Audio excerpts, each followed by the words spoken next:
Welcome back, everyone. Tonight, we're venturing into the heart of Appalachia, into a place whispered about in hushed tones, a town called Black Hollow. Picture this. It's midnight. A thick, cold fog blankets the streets, clinging to the old wooden houses like a shroud. The only light comes from streetlights that flicker and struggle against the oppressive darkness, casting long, dancing shadows that seem to have a life of their own. The silence here isn't peaceful. It's heavy, eerie, broken only by the creak of a distant sign or the rustle of unseen things in the woods that press in on all sides. This isn't just any small town.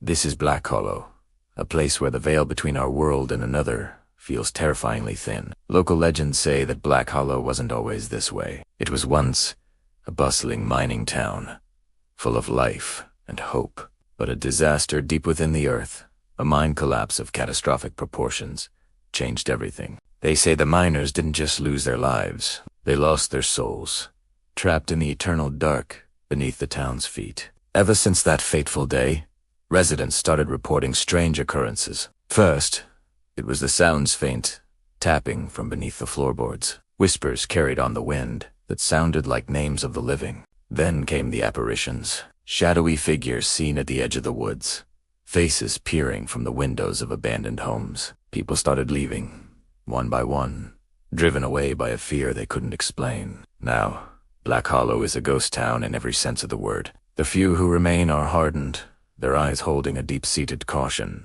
They have their own rituals, their own ways of surviving the night. Doors are triple-bolted, windows are covered, and no one, absolutely no one, goes out after the sun dips below the jagged peaks of the mountains. They say if you listen closely on a moonless night, you can still hear the faint, rhythmic clang of pickaxes on rock, echoing up from the forgotten depths. It's a chilling reminder that the miners are still at work, forever toiling in their subterranean prison. The story goes that they're not just mining for coal anymore. They're digging for something else company. One of the most infamous tales is that of the Lantern Man.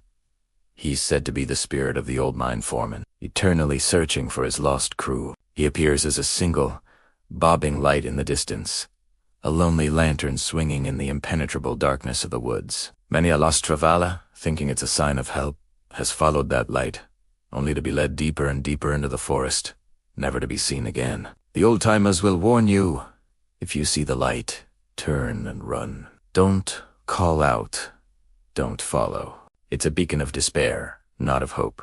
His ghostly lantern is a lure, drawing the unsuspecting into the same dark fate that claimed him and his men all those years ago. So what truly happened in Black Hollow? Was it a simple mining accident, its memory twisted by time and superstition into a ghost story? Or did the miners truly awaken something ancient and malevolent in the deep places of the earth? The truth, like the town itself, is shrouded in fog and mystery. The remaining buildings stand as silent witnesses, their peeling paint and broken windows like vacant eyes staring out into the night. Every creak of a floorboard, every flicker of a dying streetlight, seems to whisper a piece of the story. Black Hollow keeps its secrets well, guarding the chilling tale of its descent from a thriving community to a place of perpetual twilight and fear. Maybe some places are meant to be forgotten, left to the shadows and the echoes of their tragic past. Thanks for joining me on this journey into the dark heart of Black Hollow. If you enjoy exploring these forgotten places and their chilling stories, make sure to like, subscribe, and hit that notification bell so you don't miss our next adventure into the unknown. Stay safe out there.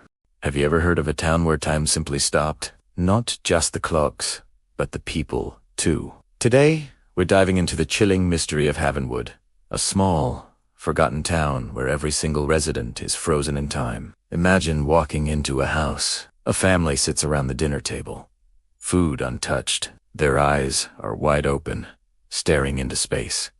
Their faces pale and emotionless. They look like mannequins, but they're real people. You can see the dust settling on their shoulders, the cobwebs forming in the corners of the room. Every clock in this town, from the grand clock tower to the digital display on a microwave, is stuck on the exact same time. 4:44 a.m., a time that locals used to call the witching hour's echo. What happened at 4:44 a.m.? Theories are all over the place. Some say it was an experiment gone horribly wrong, a temporal rift that swallowed the town whole. Old legends speak of a shadow entity that passes through Havenwood once a century, feeding on time itself. As you walk through the silent streets, you can't help but notice the shadows. They seem wrong. They stretch at unnatural angles, clinging to walls where no light source could possibly cast them. They almost look like they're watching you, waiting. Investigators and paranormal experts who dared to enter Havenwood have all reported the same unsettling feeling.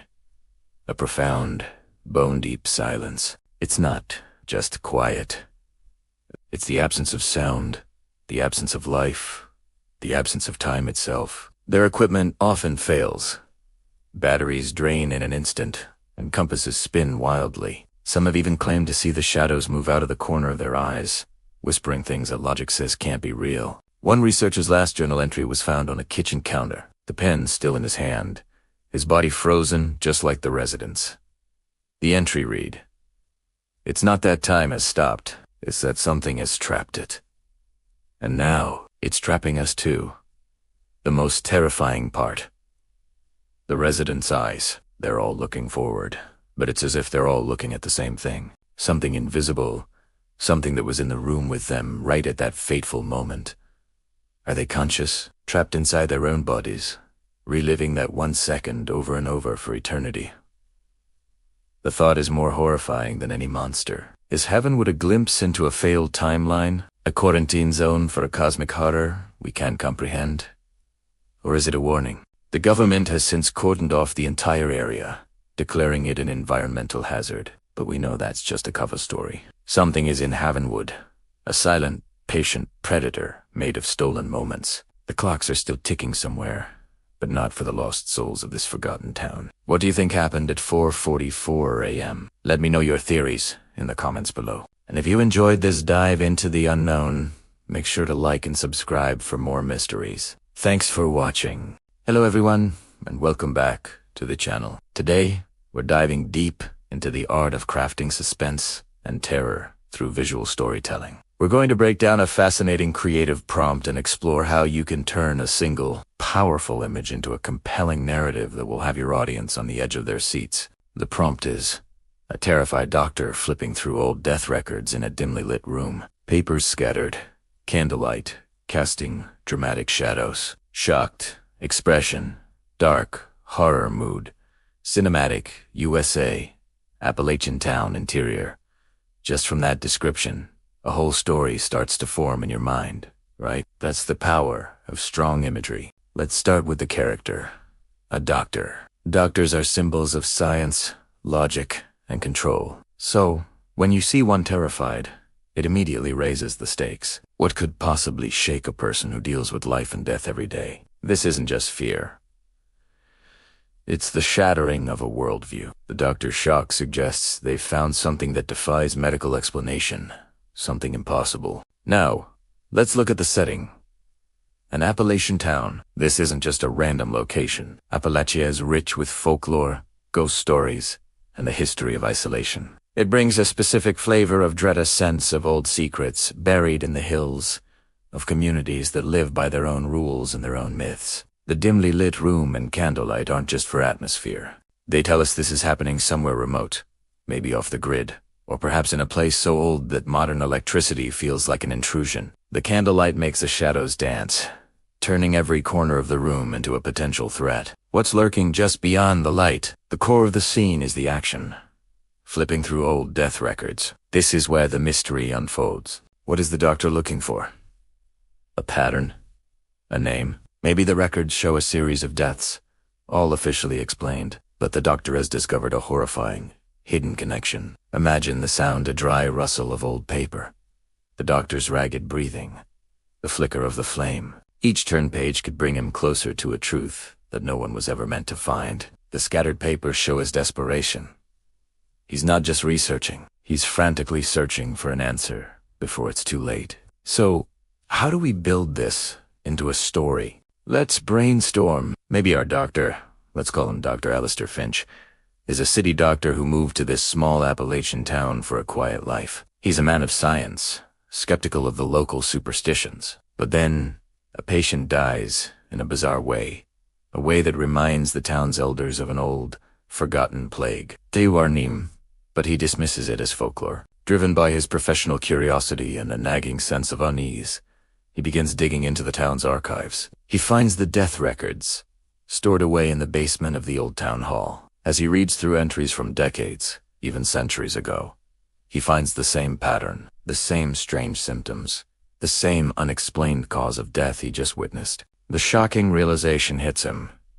This isn't a disease. It's something that comes back, something that hunts. And by investigating it, he's just made himself its next target. This single scene becomes the turning point. It's the moment the skeptic becomes a believer, the moment the hunter becomes the hunter. From here, the story could go anywhere. Does he try to warn the town? Will they believe him, or will they turn on him for disturbing the past? Does he have to face this ancient entity alone, armed only with his medical knowledge and newfound terror? The possibilities are endless, all stemming from that one powerful image. What do you guys think? What kind of story does this prompt inspire in you? Drop your ideas in the comments below. I'd love to read what kind of terrifying tales you come up with. If you enjoyed this breakdown, don't forget to hit that like button and subscribe for more deep dives into creative storytelling. Thanks for watching, and I'll see you in the next one. Have you ever woken up in the middle of the night with that strange feeling that something is just off? You can't quite put your finger on it, but the air feels different. The silence is too deep. Now, imagine that feeling, but amplified 1,000 times. Imagine waking up, not alone, but with every single person in your town, all at the exact same moment, for 44 a.m. This isn't just a story. This is what people are reporting. It starts with a light, not a sunrise, not a car's headlights. It's described as an eerie, otherworldly glow that floods the entire town, seeping through curtains and under doors. It illuminates every street, every alley, every single house, and as the light hits, everything stops. Residents say they find themselves standing, frozen, right beside their beds, not sitting up, not groggily rubbing their eyes, but standing perfectly still, as if placed there by an unseen hand. They're aware, but unable to move, silent witnesses to the unnerving spectacle outside. In the silence, it's absolute. Dogs don't bark. The early morning birds are quiet. Even the wind seems to hold its breath. All the familiar, comforting sounds of the pre-dawn world are just gone. It's a silence so profound, it's a sound in itself. The only movement is a strange, thick mist that seems to rise from the very ground, coiling and swirling through the empty, supernaturally lit streets. It's like the whole town has been put on pause.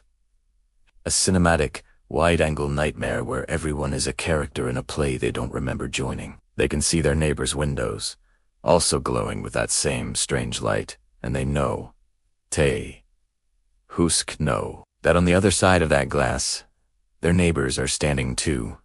Hustas frozen, Hustas silent. What is this light? Why, for 44 a.m., it's a number that pops up in spiritual and paranormal lore, often called an angel number. But in this context, it feels far from angelic. Is it a mass hallucination? Some kind of atmospheric phenomenon we don't understand yet?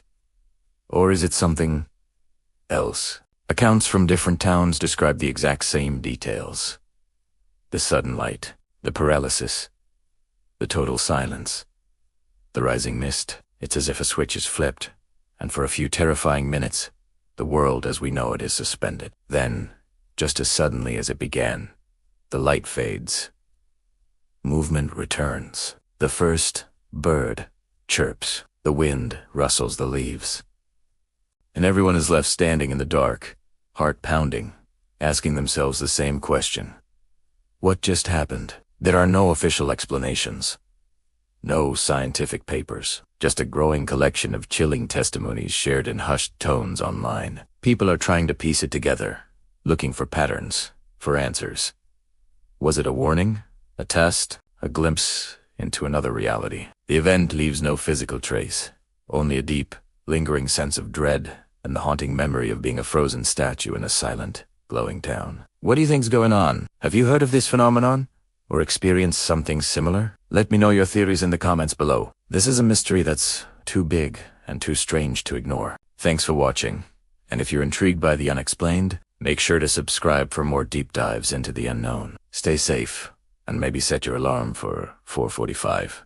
Have you ever heard the whispers from the deep hollers of Appalachia? Tales that make the hair on your arms stand up. Stories passed down through generations, spoken only in hushed tones after the sun dips below the jagged peaks. Today, we're diving into one of those chilling legends. A story that still haunts a small, forgotten town nestled in the heart of the mountains. They call it the Watcher of the Hills, a name that sends a shiver down the spine of anyone who knows the tale. It all starts in a place called Blackwood Creek, a town seemingly untouched by time. Life there is slow, predictable. The folks are kind, but keep to themselves, their faces etched with the hardships of mountain life. But they all share a secret, a collective fear that hangs in the air thicker than the morning fog. It's a fear directed at the hills that cradle their town, specifically at one peak that stands taller and darker than the rest. They say something lives up there, something ancient and malevolent. The story goes that on nights when the moon is just a sliver in the sky, a figure can be seen. It's not human, not quite animal. It's described as a towering shadow, a void in the darkness that seems to drink the starlight. Its form is indistinct, constantly shifting like smoke, with 2 points of light that burn like embers in the blackness. These are its eyes, they say, and they are always watching the town below. The old-timers claim it's been there for centuries, an unspoken guardian or perhaps a warden of this isolated valley. Witness accounts are rare and fragmented. People who claim to have seen it up close are never the same again. There's the story of O.L. Jedediah, a hunter who went missing for 3 days. He was found wandering by the creek, his hair turned white as snow, muttering about eyes of fire in a cold that freezes the soul. He never picked up his rifle again. Then there was a group of teenagers who dared each other to camp on the haunted hill. Their terrified screams echoed through the valley, and they came scrambling back to town, babbling about a giant shadow that moved without a sound, its presence sucking all the warmth and courage from their bodies. The most unsettling part of the legend is the fog.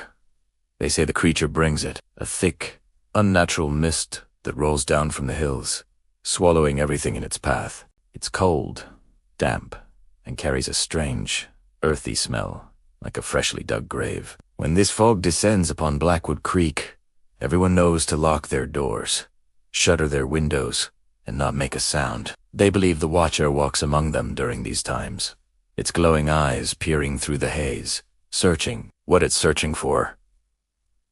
No one dares to guess. Is this just a local folktale, a ghost story to scare children? Or is there something truly ancient and sinister lurking in the Appalachian wilderness? The locals of Blackwood Creek would tell you it's as real as the mountains themselves. They live with this constant, ominous presence, a silent horror story playing out in their daily lives. The story of the Watcher of the Hills is a chilling reminder that there are still dark, unexplored corners of our world, where things that defy explanation hold sway. What do you think? Is it folklore, or is something truly terrifying watching from those hills? Let me know your theories in the comments below. Thanks for joining me on this journey into the unknown. If you love exploring strange legends and mysterious tales, make sure to like this video and subscribe for more. Stay curious, and stay safe. The first splinter of dawn cut through the black canopy, but it brought no comfort, just enough light to see the mist, thick and clammy, clinging to everything. My heart hammered against my ribs, a frantic drumbeat against the unnatural silence of the woods. Every snap of a twig, every rustle of a leaf wasn't just the forest waking up. It was them. I still don't know.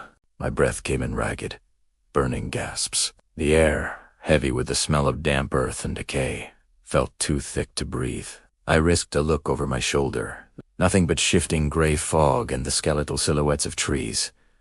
But I could feel them, a pressure in the air, a cold weight that had been pressing down on me ever since I'd arrived in this forgotten corner of the Appalachians.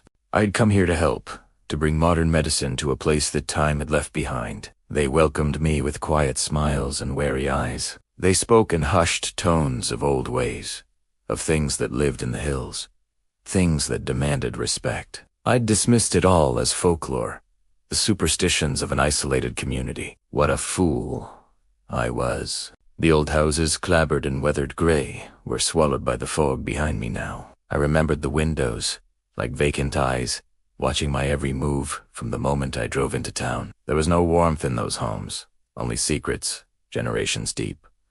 The clinic they gave me was an old, converted chapel. The steeple was gone, but the feeling of some ancient, hollow reverence remained. It was there that I first heard it. A whisper, not from a person, but from the very walls. A sibilant sound that slithered into my dreams and turned them into nightmares of twisted roots and grasping shadows. I'd tried to rationalize it.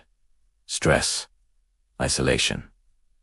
The wind playing tricks through the old building's cracks. But then came the disappearances. First, old Mr. Abernathy, who'd warned me not to wander after dusk. Then, the Miller twins, who'd giggled and pointed at the woods behind my clinic. The townsfolk didn't form search parties. They just locked their doors earlier, their gazes becoming more vacant, more arresting. They knew. They'd always known. They weren't hiding from it. They were part of it. A living sacrifice. A bogging struck long ago with the shadows in the trees. The shadows that were now hunting me. My city clothes were torn, my face scratched by unseen branches. The forest wasn't just a place. It was an entity, alive and malevolent. The trees seemed to shift, their branches reaching like gnarled fingers. A living maze designed to keep me in. I stumbled over a route, my bag flying from my grasp, its contents spilling onto the mossy ground. Syringes and sterile gauzes, so useless, so laughably inadequate against what I was facing. I didn't stop to pick them up. My only tool for survival now was panic. The shadows behind me were darker now, coalescing. They weren't just the absence of light. They had substance, a form that my mind refused to comprehend. A low, guttural sound echoed through the mist, a sound that was both 1,000 voices and none at all. It vibrated in my bones, a promise of an end that was not merely death, but absorption, to become another whisper in the walls, another shadow in the trees. I had seen their medical records, seen the same strange afflictions, passed down through generations. It wasn't a disease of the body. It was a disease of the soul. A pact written in blood and soil. I broke through a line of thorny bushes and saw it the road. A ribbon of dark, wet asphalt. My only connection back to the world I knew. Hope, fierce and desperate, surged through me. But as my feet hit the pavement, I saw them. Figures standing on the other side. The people of the town. They weren't looking at me with pity or fear. They were just watching, their faces blank, their bodies still as gravestones. They weren't there to help me. They were there to watch the harvest. They were the fence, the final wall of my prison, and from the woods behind me, the shadows were finally stepping into the light. My sprint slowed to a stagger. There was nowhere left to run. The mist was clearing, but the horror was just beginning. Thank you for watching. If you're feeling overwhelmed or struggling, please know that help is available. You can reach out to the National Crisis and Suicide Lifeline by dialing 988. It's free, confidential, and available 24/7. Please take care of yourselves, and don't forget to like and subscribe for more stories.